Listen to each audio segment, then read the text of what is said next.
आरोपीचा 2 दिवस सुरू असलेला शोध अखेर संपलाय। 2 दिवस उसामध्ये लपून बसलेला आरोपी जेवायला मिळत नसल्यानं आणि पाणी पिण्यासाठी 2 दिवस रात्री त्याच्या नातेवाईकांकडे येऊन गेला आणि पोलिसांनी त्याच मागावर तपास केला। अखेर रात्री 1 वाजता हा आरोपी कॅनॉलमध्ये झोपून असताना शोध घेणाऱ्या पोलिसांना दिसला आणि 2 दिवसांपासून सुरू असलेलं मिशन अखेर यशस्वी झालं।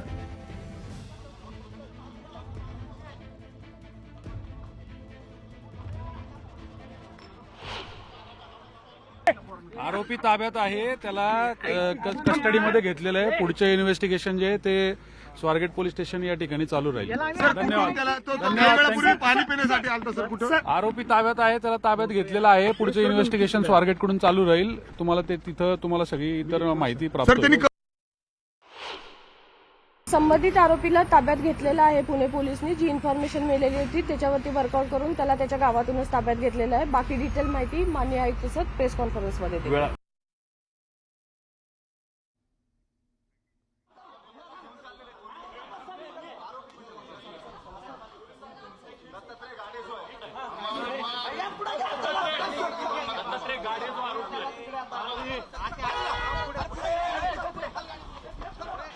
तर आरोपी दत्ता गाडे हा उसाच्या शेतामध्ये लपून बसला होता आणि त्यानंतर पोलिसांनी ड्रोन आणि डॉग स्क्वॉडच्या माध्यमातून शेतामध्ये साधारण 50 तास शोध मोहीम राबवली आणि त्यानंतर ग्रामस्थांच्या सहाय्यानं पोलिसांकडून त्याला अटक करण्यात आली। त्यानंतर त्याला त्वरित पुण्यामध्ये आणण्यात आलंय।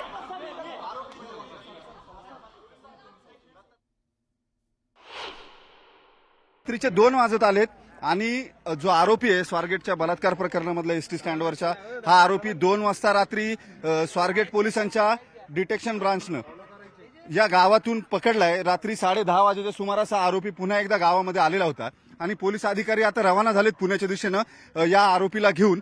जी माहिती मिळते त्यानुसार तो आल्यानंतर ज्या घरामध्ये तो आलेला होता त्या घरामध्ये त्यांना सांगितलेलं होतं की मला सरेंडर करायचंय, आता मला सहन होत नाही, माझ्याकडून चूक झाली आहे। ही सगळी माहिती जी आहे महेश भैरट नावाच्या एका व्यक्तीच्या घरी तो गावामध्ये आलेला होता 10:30च्या सुमारास आणि त्यानंतर या व्यक्तीनं पोलिसांना याची माहिती दिल्यानंतर पोलिसांनी तो ज्या रस्त्यानं उसाना आलेला होता त्या रस्त्यापर्यंत नेलेलं होतं। मात्र हा आरोपी जो आहे तो गावातच एका ठिकाणी लपून बसलेला होता आणि पोलिसांनी गावात शोध घेतल्यानंतर या आरोपीला इथून अटक केली आहे आणि आता हे सगळेजण पुण्याच्या दिशेनं रवाना झालेत। व्हिडिओ जर्नलिस्ट सचिन हंसाटेसह वैभव सोनवणे, न्यूज 18 लोकमत, पुणे। तर गुन्हाड गावातनं आरोपीला अटक केल्यानंतर त्याला रात्री पुण्यातल्या लष्कर पोलीस स्टेशनला आणून ठेवण्यात आलंय। आरोपीला लष्कर पोलीस ठाण्यामध्ये आणण्यात आलेले आणि त्याला घेऊन चाललेले आहेत पोलीस। आरोपी दत्तात्रय गाडे जो आहे याला पोलिसांनी लष्कर पोलीस ठाण्यामध्ये आणलंय। पुणे पोलिसांनी अटक केलेली होती। गुनोड गावातून त्याला अटक करण्यात आलेली होती पोलिसांकडून आणि पोलिसांचं पथक जे ते त्यांना घेऊन थेट या ठिकाणी आलंय। हे सगळे कर्मचारीच आहेत, हे कर्मचारी त्यांना घेऊन आलेत।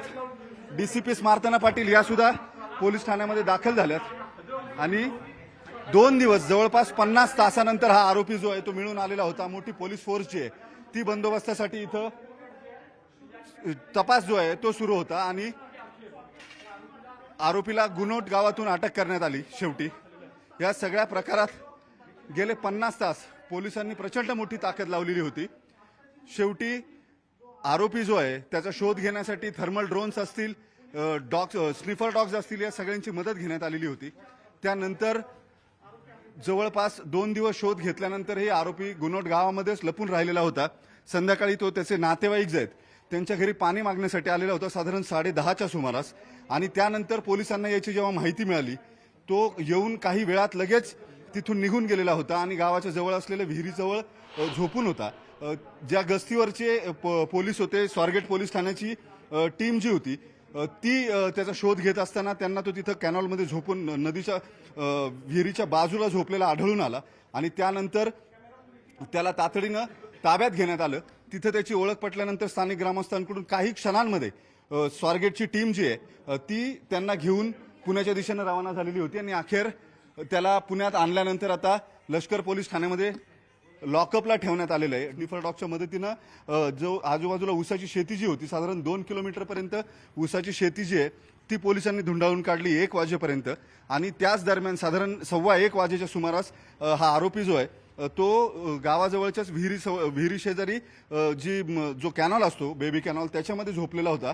आणि गस्तीवरती असताना या स्वारगेटच्या पोलिसांना तो दिसून आल्यानंतर त्याला तिथून ताब्यात घेण्यात आलं आणि तातडीनं पुण्याला आणण्यात आले। व्हिडिओ जर्नलिस्ट सचिन अंचाटेसह वैभव सोनवणे, न्यूज 18 लोकमत, पुणे। तर ग्रामस्थांच्या मदतीनं दत्ता गाडेला अटक करण्यात पोलिसांना यश आलं। ग्रामस्थांची सुद्धा त्यात साथ मिळाली। त्याला अटक झाल्यानंतर ग्रामस्थांनी जल्लोष केला। त्या सदर आरोपीचा त्या ठिकाणी संपर्क लागण्याने आमच्या गुन्हाड गावातील GPL क्रिकेट मैदान आहे, त्या ठिकाणी चंदन वस्ती आहे, या परिसरामध्ये त्या ठिकाणी तो आरोपी त्या ठिकाणी फिरत होता आणि तो पोलिसांना त्या ठिकाणी चकवा देऊन लपून बसलेला होता। आणि तितक्यात त्या आरोपीला मी स्वतः पाहिलं आणि तो पळत असताना त्याला त्या ठिकाणी जाऊन मी पकडलं। त्यासोबत माझ्यासोबत सायनाथ वळू होते किंवा त्यासोबत त्या ठिकाणी बाकीचे काही पोलीस यंत्रणा त्या ठिकाणी मी त्वरित फोन करायचाच त्या ठिकाणी मग सदर आरोपी मी ताब्यात घेतला। तर या आरोपीला दत्ता गाडेला पकडण्यामधलं जे काही सर्च ऑपरेशन होतं पोलिसांकडनं गेल्या कित्येक तासांचं, काल रात्रभर आमचे प्रतिनिधी वैभव सोनावणे हे देखील त्या सर्च ऑपरेशनचे साक्षीदार आहेत। वैभव आपल्यासोबत आहेत। वैभव, कसं पकडलं आरोपीला? श्वेता, गेले 2 दिवस म्हणजे साधारण 48 तास झाले पोलीस हे स्निफर डॉग्स आणि थर्मल ड्रोन्स जे आहेत त्यांच्या मदतीनं हा तपास जो आहे तो करत होते। त्याच्यामध्ये 100पेक्षा जास्त पोलीस कर्मचारी जे आहेत ते काल संध्याकाळी सहभागी करून घेण्यात आलेले होते। केवळ ज्या ऊसाची शेती जी आहे तिथली त्याच्यामध्ये जाऊन काय करायचं, नेमकं हा आरोपी कुठं लपलाय हे पाहण्यासाठीची। या सगळ्या परिस्थितीमध्ये गेले 48 तास गावामध्ये ग्रामस्थसुद्धा पोलिसांची मदत करत होते। पुणे पोलिसांच्या गुन्हे शाखेची पथकं होती, स्वारगेट पोलीस ठाण्याची पथकं होती, अनेक ग्रामीण पोलिसांचं पथक होतं। अशी जवळपास 28 ते 30 पथकं जी आहेत ती या गावामध्ये होती। आणि त्याचं कारण होतं, परवाच्या दिवशी रात्री हा आरोपी जो आहे तो त्याच्या गावातल्याच, या गुन्होट गावातल्याच त्याच्या नातेवाईक महिलेकडे आलेला होता पाणी पिण्यासाठी। आणि तो तिथे येऊन पाणी पिऊन गेल्याची माहिती पोलिसांना मिळाल्यानंतर पोलिसांनी रात्रभर या थर्मल ड्रोन्स आणि स्निफर डॉग्सच्या मदतीनं ऊसाच्या शेतीमध्ये त्याचा शोध घ्यायचा प्रयत्न केला, मात्र तो रात्री मिळून आला नाही, त्यानं जागा बदललेली असावी। या सगळ्यानंतर काल दिवसभर पुन्हा पोलिसांनी सकाळपासून ड्रोन्स आणि या सगळ्याच्या मदतीनं सर्च जे आहे ते सुरू ठेवलेलं होतं, शोध जो आहे तो सुरू ठेवलेला होता। त्यानंतर दुपारून पोलीस हेडक्वार्टरचे जवळपास 100 कर्मचारी जे आहेत ते थेट शोधासाठी बोलावण्यात आले। त्यांना या गावामधल्या वेगवेगळ्या ऊसाच्या शेतांमध्ये पाठवण्यात आलं। ड्रोन्सने दिवसभर पाहणी सुरू होती, मात्र दिवसभर त्याचा कुठलाही थांगपत्ता जो आहे तो पोलिसांना मिळून आला नाही। केवळ आदल्या दिवशी महिलेला भेटून गेल्यानंतर त्यानं ज्या शेतामध्ये मुक्काम केलेला होता त्या शेतात झोपायची एक चादर जी आहे ती पोलिसांना मिळून आलेली होती आणि त्याचा वास जो आहे तो देऊन स्निफर डॉग्सला माग काढायला पोलीस सांगत होते। हे सगळं जरी झालं तरी काल रात्रीपर्यंत पोलिसांना यश आलेलं नव्हतं। दिवसभर थकल्यानंतर हे ऑपरेशन थोडंसं थंडावलेलं असतानाच 10:30 वाजता हा आरोपी पुन्हा लपलेल्या ठिकाणाहून बाहेर निघाला आणि महेश बहिरट नावाचे त्याचे जे नातेवाईक आहेत त्यांच्या घरी आला। तिथे येऊन तो पाणी पिला, एक पाण्याची बाटली त्यानं सोबत भरून घेतली आणि सगळ्यात महत्त्वाची बाब म्हणजे तो त्यांना म्हटला की माझ्याकडून मोठी चूक झाली आहे, मला सरेंडर करायचं आहे। ही 2 वाक्य तो तिथून बोलल्यानंतर तो तिथून निघून गेला, मात्र त्याची मानसिकता त्यावेळेला काय होती याचा अंदाज पुरेपूर येतो। या सगळ्या परिस्थितीनंतर ज्यांच्याकडे तो आलेला होता त्या बहिरटांनी पोलिसांना याची माहिती दिली। त्यानंतर पुन्हा पोलिसांनी सर्च जे आहे ते वेगामध्ये सुरू केलं। स्निफर डॉग्सला आणण्यात आलं। त्याच जवळपास परिसरामध्ये एक शर्ट जो आहे तो पोलिसांना मिळाला नाही, तो त्याचा शर्ट होता, त्याने शर्ट सुद्धा बदललेला होता। त्याच्यामुळे त्या शर्टाचा वास दिल्यानंतर जो स्निफर डॉग आहे तो ज्या मार्गाने आलेला होता त्या मार्गावरती पोलिसांना घेऊन गेला। तिथं बराच वेळ पोलिसांचा शोध सुरू असताना त्याच वेळेला म्हणजे साधारण 1:10 आसपास या बहिरटांच्या घराच्या आसपासच्या परिसरामध्ये पोलिसांचा दुसऱ्या पथकांचा शोध सुरू होता, ज्याच्यामध्ये ग्रामस्थही सहभागी होते। तिथे एका विहिरीच्या शेजारी असलेल्या छोट्या चारीमध्ये तो लपून बसलेला होता. तिथं तो झोपलेला होता आणि हा शोध घेणाऱ्या ग्रामस्थांच्या आणि पोलिसांच्या लक्षात आल्यानंतर त्याचं आयडेंटिफिकेशन तिथंच करण्यात आलं की हा दत्ता गाडेचे का, आणि तो आहे हे कळाल्यानंतर पोलिसांनी तात्काळ लगेच त्याच्यावरती झडप घालून त्याला पकडलं आणि पुढच्या काही क्षणांमध्ये या गावामध्ये त्याला पकडल्यानंतर त्याच्या जीविताला हानी होऊ शकते याचा अंदाज पोलिसांना असल्यामुळे त्याला तातडीने तिथून काढणं गरजेचं होतं. त्यामुळे पोलिसांनी, स्वारगेट पोलिसांच्या टीमनं त्याला अत्यंत वेगाने या गावातून बाहेर काढलं आणि पुण्याच्या दिशेने ते निघालेले होते. साधारण 3 वाजेच्या सुमारास 1.5 ते पावणे 2 तासाचा प्रवास करून ही पोलिसांची टीम जी आहे ती लष्कर पोलीस ठाण्यामध्ये पोहोचली आणि इथं आणून त्याला लष्कर पोलीस ठाण्याच्या लॉकअपमध्ये ठेवण्यात आलं. पहाटेच्या वेळेस साधारण 4:30 नंतर त्याला वैद्यकीय चाचणीसाठी ससून रुग्णालयामध्ये नेण्यात आलं आणि तिथे त्याची वैद्यकीय चाचणी करण्यात आली. आता जी माहिती मिळते त्यानुसार साधारण 11 वाजेपर्यंत त्याला न्यायालयामध्ये हजर केलं जाईल. मात्र या दरम्यानच्या काळामध्ये 72 तासामध्ये पुणे पोलिसांवरती जो प्रचंड तणाव होता तो आता काहीसा कमी झाला असं म्हणायला हरकत नाही. याचं कारण या घटनेनं संपूर्ण राज्य हादरून गेलेलं होतं. हा आरोपी पोलिसांना मिळून येत नव्हता. आता आरोपी मिळाल्यानंतर त्याच्या प्राथमिक चौकशीमध्ये काही गोष्टी ज्या समोर आल्या त्या अत्यंत धक्कादायक आहेत. हा आरोपी हा हॅबिच्युअल ऑफेंडर आहे, म्हणजे कायम अशा पद्धतीचे गुन्हे तो करत राहतो. सावजाच्या शोधामध्ये तो राहत असल्याची माहिती आपल्याला सूत्रांकडून मिळाली आहे. PMPMLचा पुण्यामध्ये 1 दिवसाचा फिरण्याचा पास जो मिळतो तो पास काढून तो रोज पुण्यामधले जे एसटी स्टँड आहे. बरोबर आहे वैभव, थोडक्यात काय तर हा सराईत गुन्हेगार आहे आणि या गुन्ह्यामध्ये मात्र तो आता पोलिसांच्या तावडीत अडकलाय. धन्यवाद माहितीसाठी. मात्र अधिक आपण बोलूया त्या संदर्भात. सामाजिक कार्यकर्त्या तृप्ती देसाई आपल्यासोबत सध्या आहेत. तृप्तीताई, स्वागत तुमचं न्यूज 18 लोकमतमध्ये. काल याच वेळी तुम्ही काल सकाळी स्वारगेट बस स्थानकामध्ये आंदोलन करत होतात या सगळ्या प्रकाराच्या विरोधात आणि त्याच दत्ता गाडेला अखेर अटक झाली आहे. आपली प्रतिक्रिया? दत्ता गाडेला 50 तास उलटून सुद्धा जेव्हा अटक झाली नाही त्यावेळेला आपण बघितलं असेल की आम्ही आक्रमक झालेलो होतो. कारण पुण्यासारख्या ठिकाणी ही घटना घडलेली होती.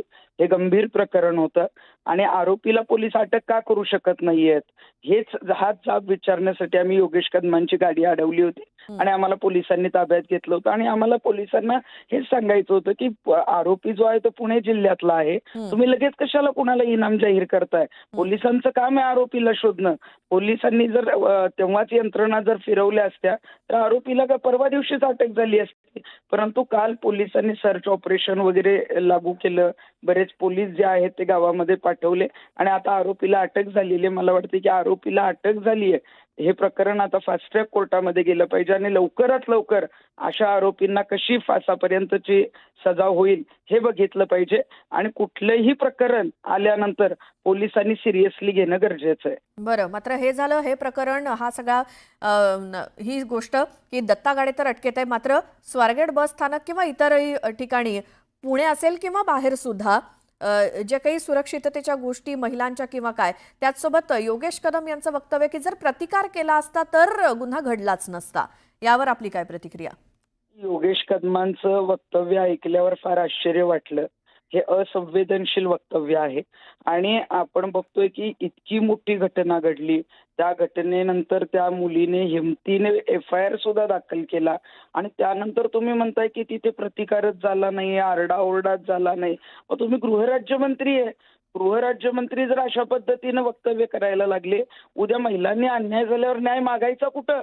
महिला घाबरून मग जीव देण्याशिवाय त्यांना पर्याय राहणार नाही. गृहमंत्री असतील, गृहराज्यमंत्री असतील, आपण नेमकं काय काम करतोय? आपण जनतेला कशा पद्धतीनं जो आहे तो दिलासा दिला पाहिजे, आधार दिला पाहिजे, या पद्धतीचं काम त्यांच्याकडनं झालं पाहिजे. परंतु काल त्यांचं वक्तव्य जे ऐकलं की पोलिसांची बाजू घेण्यासाठी त्यांनी ते वक्तव्य केलं, मला वाटतं की ते पूर्णपणे चुकीचं होतं. आता आरोपीला अटक झालेली आहे, आरोपीला फाशीची शिक्षा झाली पाहिजे, यासाठी आता पोलिसांनी प्रयत्न करणं गरजेचं आहे. तृप्ती देसाई, धन्यवाद न्यूज 18 लोकमतशी बोललात त्याबद्दल.